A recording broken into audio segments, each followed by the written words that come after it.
ሱብሃነላህ በጣም ያሳዝናል። በጣም ልብ ይሰብራል። እናት ይመጣል ብላ ሜዳ ሜዳ እያየች ልጇን ጀናዛ ሲመጣላት ላ ሐውለ ወላ ቁወተ ኢላ ቢላህ። አሰላሙ አሌይኩም ወራህመቱላሂ ወበረካቱሁ። የቴዲ ራያ ሞት የሁላችንም አስደነገጠ። ነገር ግን ሞት ሲመጣ አዲስ ይሆንብናል። ሞት ያለ ነው።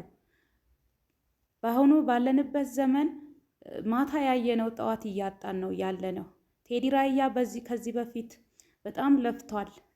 በባህር ሂዷል።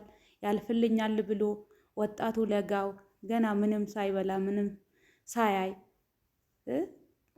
ቀረጠፉት። ይሄ ይበቃሃል አሉት። ምን ነው ጨካኝነት? ምን ነው ይሄ ያክል ጨካኝ?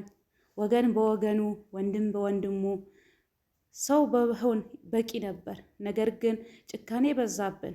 በተለይ በእኛ ኢትዮጵያውያን በጣም ማንነታችን እያረከስ ማንነታችን ድሮ የምንሰማው በአረቢቱ ዓለም በእንግሊዛዊ በምን ነበር ጨካኝነት የምናየው?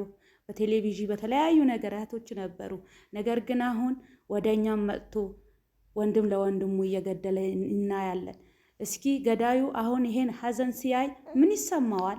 ምንስ ያገኛል? ቴዲ ላይመለስ ሄደ፣ ላይመለስ ጠፋ። ነገር ግን ቀደረላሁ ሚማሻ አላህ እስከ ጻፈልን ድረስ ነው እንጂ እሱ ቢገድለውም ቀኑ ሲደርስ በዚህ ትሞታለህ ብሎት ነው። እኛ ሙስሊሞች የምናምነው ያው በቀደርና ቀደር ነው። ነገር ግን ሰበቡን ማድረስ ብቻ ነው የሚጠበቅብን። ያሳዝናል። በጣም ልብ ይሰብራል። ነገር ግን ይሄ ሊሆን ለምን ቻለ? ነጌስ እኛስ ምን ታውቆናል? ምንስ እናቃለን? ማንስ እንደሚገድለን? ማንንስ እንመን? ከማን ጋር እንስራ? አረብ ሀገር ነው ስራችን፣ ስደት ነው። ተመልሰን እንሄዳለን፣ ሀገራችን እንገባለን። ልጃችን ጥለን ላይሆንልን ያልፍልናል በማለት ዳግም ወደ ስደት እንመራለን። ስንሄድ ከተለያዩ ሰዎች እንገናኛለን። በርስቅ ጉዳይ ላይሆን ይችላል። አንቺ ጓደኛዬ ለኔ ቢላዋን አስቀምጣ አንዳንድ ነገራቶችን ታስብልብኛለች። እንዴት ነው የሚያልፍልን? እሺ እንዴት ነው ይሄ ሁሉ ጭካኔ ለምን መጣ? ለኔ ለእናንተ ጥያቄ ተውኩት። ለምንስ ብሔር ለብሔር ሆነ? ለምንስ ሊገድሉስ ቻሉ? የኔ ከርታታ ወጥቶ ቀረ። ቴዲ ራያ የምናውቀው ከነ ብሬክስ አበሻዊ በብዙ ዘመናት በተለያየ ሚዲያዎች እናገኘው ነበር። ላይሆንለት ያልፍልኛል ብሎ ዳግም ተመልሶ ወደ ስደት አረብ ሀገር ሄደ። ከሄደም እንደ እናቶች እንደ እኛ ሴቶች እንደ አረብ ቤት እንደምንሰራ እንደ ሴቶች ጋህዋ ሻሂ ጀምሮ ያልፍልኛል፣ ህይወቱን ሊያሳድስ ከኢትዮጵያ ይሻለኛል ብሎ ስደትን መረጠ። ቢመርጥም አልሆነለትም። ያው አጅሬ መጥቶ ህይወቱን ቀጸፈው። የስራህን ይስጥህ። የሰው ህይወት የሚያጠፋ የስራው ይስጠው። እንዴት ይጨክናል? መማታት፣ መበዳደል፣ መሰራረቅ፣ መደባደብ ራሱ የቻለ ነው። ነገር ግን ምን ያክል የማንመለስበትን ህይወታችን ብንጸጸት የማናገኘውን እንዴት በአንድ ሰው በአንድ ወገን በአንድ ወንድማችን ላይ እንፈርዳለን? ውድ ኢትዮጵያውያን በዚህ ቪዲዮ ብዙ ነገር ትማራላችሁ። ሰው ላይ አትጨክኑ። እህት በእህቷ ላይ፣ እናት በልጇ ላይ፣ ወንድም በወንድሙ ላይ ለምን ይጨካከናል? ለምንስ አስፈለገ? ውድ ቤተሰብ በጣም ያሳዝናል። ያው ወጥቶ ቀረ።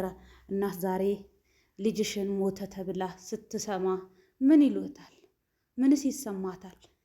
ከዚህ ድንጋጤስ እሱስ ምንድን ነው ያስቀመጠለት? እንደሱም ሰው ነው ወይ የሚገድለው? ወይ ከፈጣሪ ዘንድስ መጥቶ ነው? አላሁ አክበር። ኢና ሊላሂ ወኢና ኢላሂ ራጅኡን። ሁላችንም ጠፊ ነን። አሟሟታችን አላህ ያሳምርልን። ቴዲ ወጥቶ ቀረ።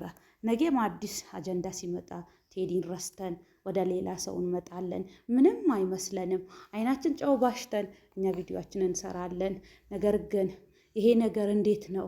እኔ በጣም ደንግጫለሁ ስለማቀው ስላየሁት ስራውን ምኑን ከዚህ ወረታት አልሞላም ትቶ ነበር።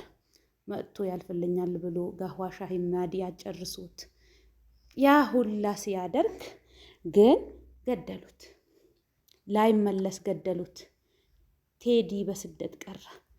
እናት ጀናዛ ሬሳ ቢገባ ባይገባ የቴዲ ዴንታው አይደለም። የትም ቢቀበር የትም ምን ያደርጋል? መጀመሪያ ነበር ጠላቱና ወዳጁን ማወቅ የነበረበት። በጣም ያሳዝናል። በጣም ወጣቱ እየረገፈ ነው ያለው። ከሀገር ቤትም እየረገፈ ነው፣ ከውጭ ሀገርም እየረገፈ ነው። ሞት እንደ ቀልድ ታይቷል፣ እንደ ዛፍ ቅጠል ታይቷል። ይብቃን፣ ይብቃን። የባካችሁ ፍትህ፣ ፍትህ፣ ፍትህ። ገዳዮች ዝም ብለው የሚገድሉ ፍትህ፣ ፍትህ። ላ ሐውለ ወላ ቁወተ ኢላ ቢላህ። ምን እንላለን ሌላ? ሐስቡነላህ ወነዕመል ወኪል። በጣም ያሳዝናል። በጣም ላ ሐውለ ወላ ቁወተ ኢላ ቢላህ።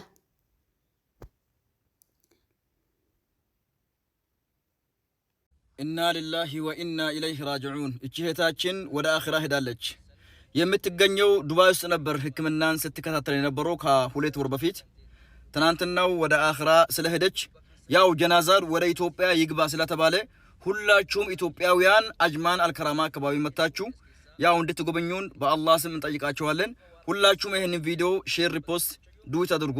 ጀዛኩሙላሁ ኸይረን። ከእንዲህ አይነት ሙሲባና አደጋ እኔ የምለው ሰው ከሞተ በኋላ ባለበት ቢቀበርስ? ወጪ ባይወጣል? የሀገሩ ዜጋ አይፈቅድም ነው? ቤተሰብ ጀናዛ ለማየት ፈልጎ ነው? እኔ አይገባኝም፣ አልገባኝም። ሁሌ የምንሰማው ወደ ጀናዛ ብር ሲሰበሰብ ነው። ምክንያቱም ያ ሰው ልጅ ቢኖረው ለልጆቹ የሆነ ችግር ካለበት የሰው ዕዳ ካለበት ቢከፈልለትስ? ባለበትስ የሀገሩ ዜጋ አይፈቅድም ነው? ግዴታ የተወለደበት ሀገር የትውልድ ሀገሩን ሂዶ መቀበር አለበትም ነው ወይስ? አልገባኝም። ለምንድን ነው ሁሌም እንደዚህ